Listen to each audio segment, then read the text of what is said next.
So I want to do something completely different today, which is to share with you some quotes and passages that I have written on a whiteboard in my bedroom. And the reason I want to do it is because it's something that I look at quite often. And I put these quotes there because I think they're really important to try and remember and reinforce. And I was just looking at it the other day and I thought, might be interesting to do a video on this. Why not?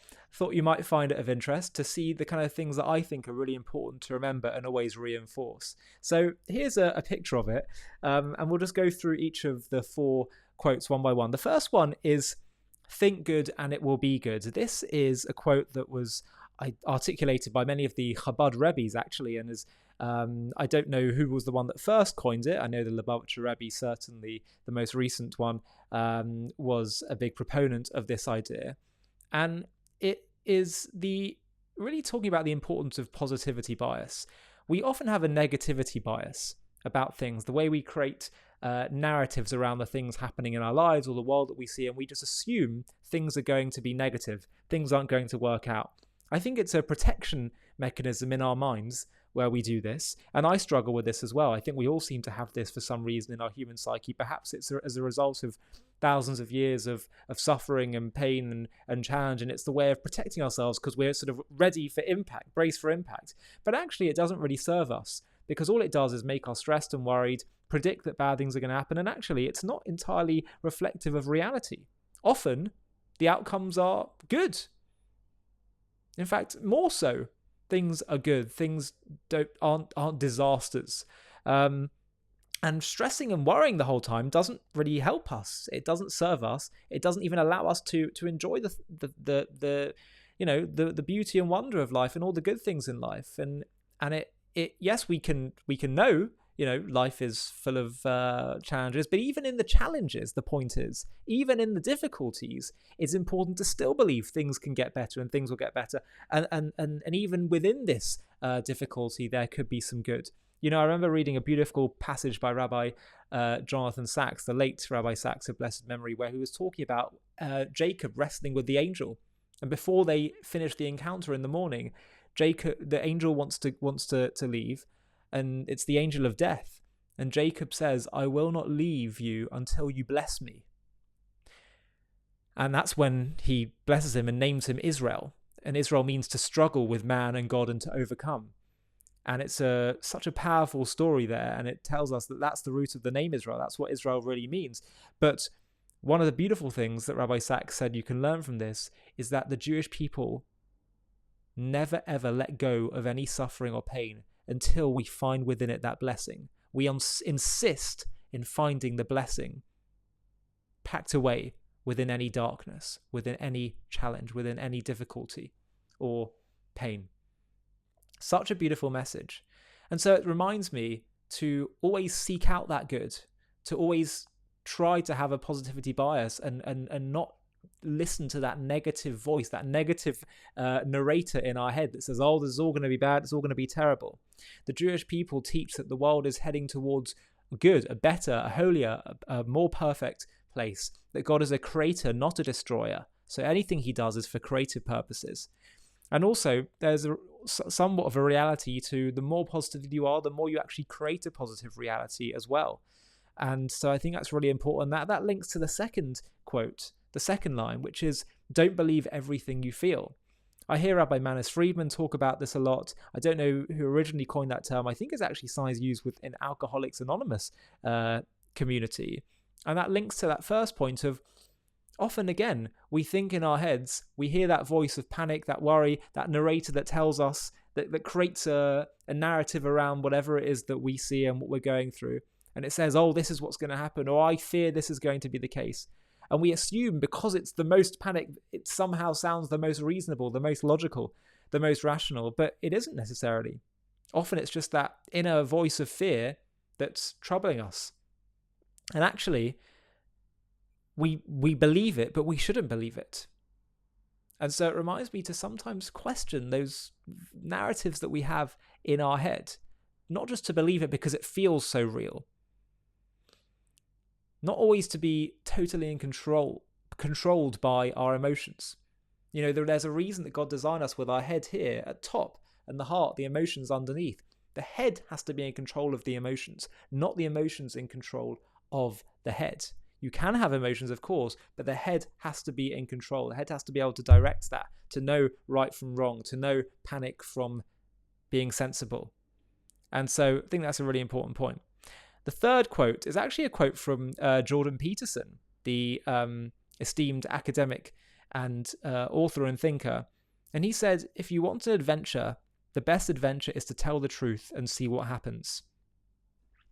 And I think one of the problems we have today is political correctness, fear of cancel culture, needing to want to go along with the herd mentality, and a great fear of just saying what the truth may be, even if it may be seen as unpopular or weird or make you stand out.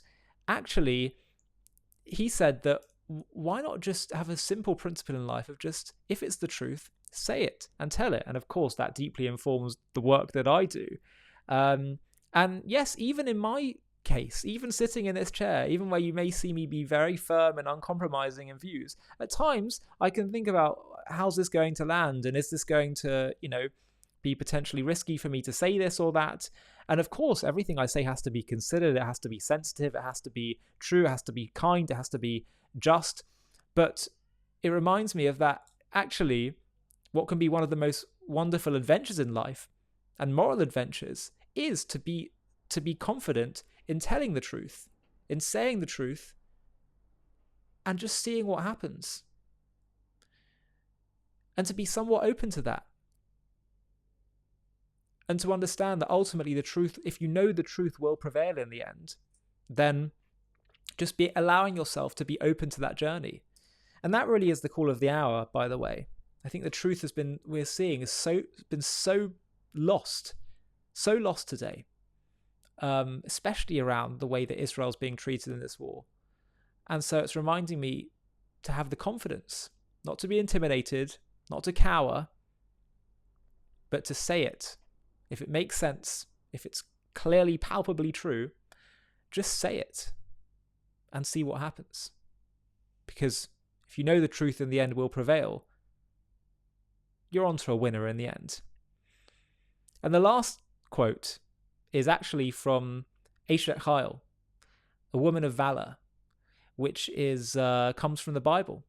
It's a text in the Bible, and we sing it every Friday night.